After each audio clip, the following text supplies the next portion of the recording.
Hi, it's Brooke with WTI. Are you looking to upgrade your blinds? You definitely want to check this out.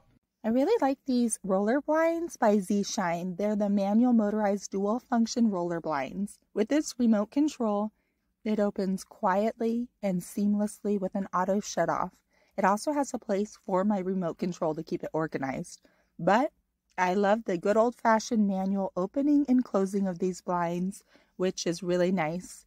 You can also connect it to Alexa if you want, and all you would need is an RF hub bridge.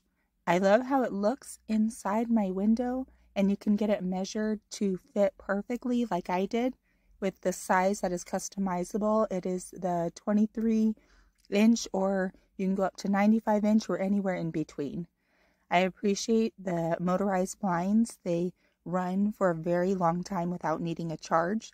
However, from time to time, you have a C charger that you can use this long cord and plug it into the wall. The battery to the remote control makes it to where you don't ever need to plug that in. This is really nice and high quality. It makes it really fun and easy to open my window. And when it comes to getting that sunshine, there's no reason to hassle with blinds. So these ones are incredible. They're really easy for me to install as well, with the fact that it came with everything that I needed, and I was able to do it by myself. And there's 3 mounts, so I feel like it's very secure. I also love how nicely it snapped into place. And if you're looking to upgrade your home, I highly recommend these ones. We love it, but that's just my point of view.